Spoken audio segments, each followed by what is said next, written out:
Nah, alhamdulillah Lur. Nah, saya sekarang sudah nyampe ya ke puncaknya Gunung Tujuh.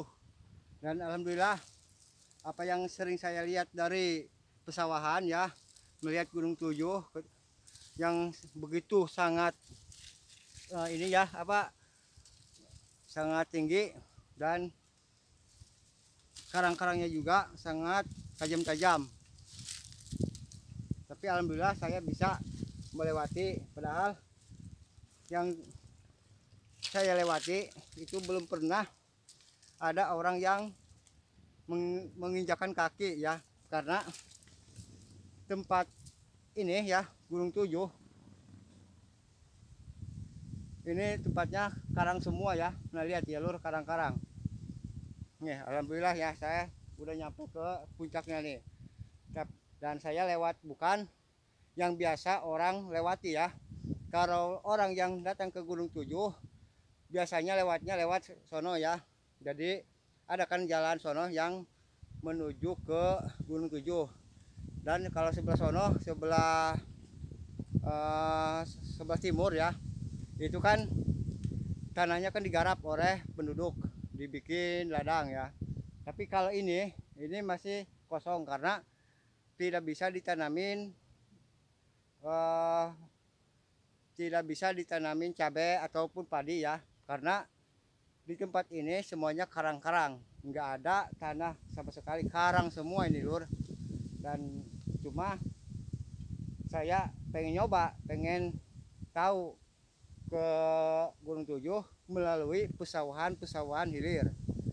Emang orang juga ketinggian Gunung Tujuh kalau dari permukaan laut menurut perkiraan ini tingginya 2000 ya Lur, 2000 menurut perkiraan ini dari ketinggian laut ya. Emang tidak tinggi sih, tapi ya bagi gunung-gunung di sekitar daerah sini ini termasuk tinggi ya. Dan perlu diketahui Gunung Tujuh ini sangat keramat ya, sangat keramat sekali, terutama tempat yang saya tadi lalui. Tempat yang saya lalui itu sangat keramat, bahkan saya tadi di pertengahan jalan ya setengah dada saya berdebar, agak ada rasa takut ya, karena di situ saya melihat kayak gua, tapi saya cuma nengok sebentar karena rasa penasaran ya Lur. Padahal hati saya merasa takut karena di situ banyak telur-telur yang udah pecah-pecah, tapi telurnya itu gede-gede ya, dan saya takutnya itu ular lah atau gimana ya. Dan saya buru-buru naik lagi, walaupun naik itu agak sulit sebenarnya karena tempat yang saya mesti lewati ini karang semua, dan karangnya tajam-tajam, dan saya menginjakkan kaki ke karang-karang ini dengan penuh hati-hati, karena kalau salah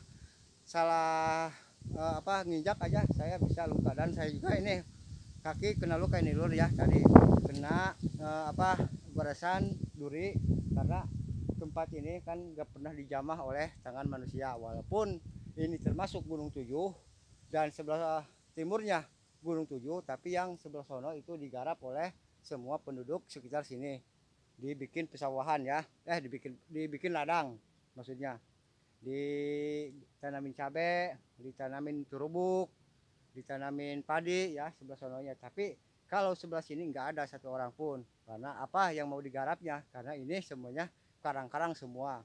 Karang-karang dari puncak yang saya injak ini ya Lur ya, puncaknya ini sampai ke bawah ke pesawahan tengah ini semuanya karang, nggak ada tanahnya yang bisa digarap ya.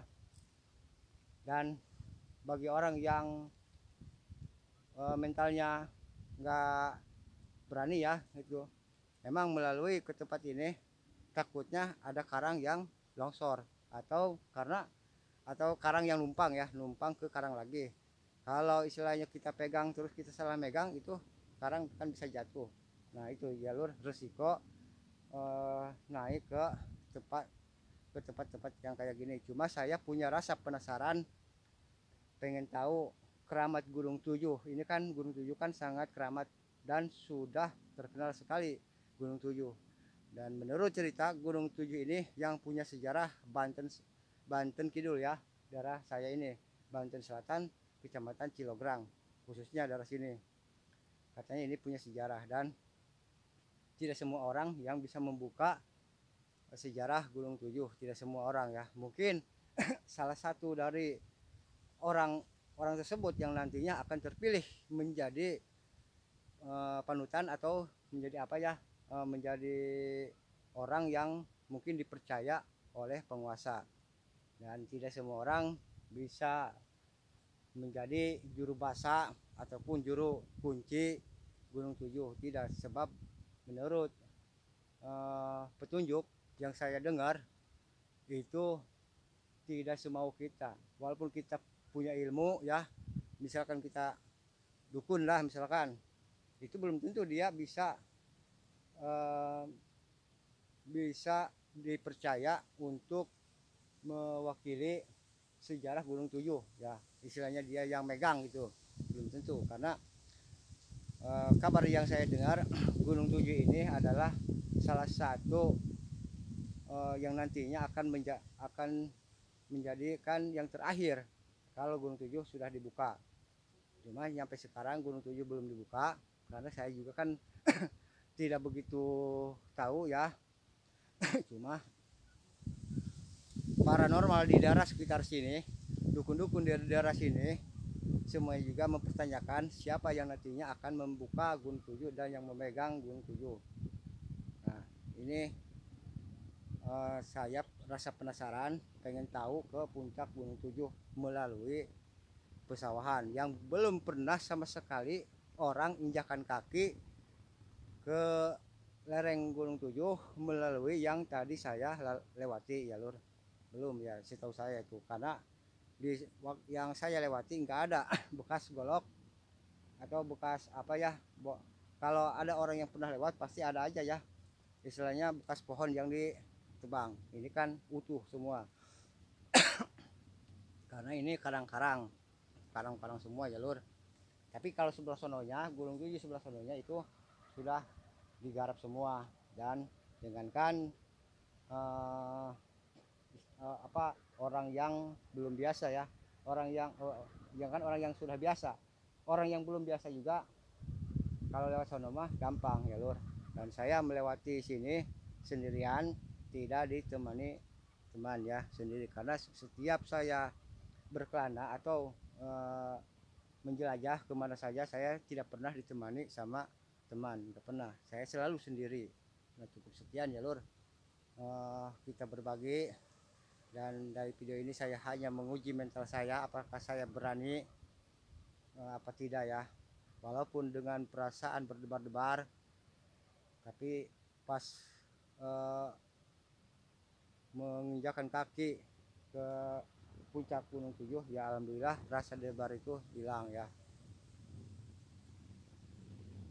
Dan saya di sini sekarang mau foto-foto ya, karena ini adalah puncaknya Gunung Tujuh. Cuma mau foto-foto ini agak terhalang oleh pepohonan. Sebab dari sini, dari ketinggian Gunung Tujuh, gunung-gunung yang lainnya jalur sawah-sawah di sekitar sono yang daerah Pengumbulan itu masih kelihatan dari sini. Bahkan Laut Cisolok pun kelihatan dari sini. Cuma kalau di kamera emang agak jauh, tahu dapat tahu enggak ya.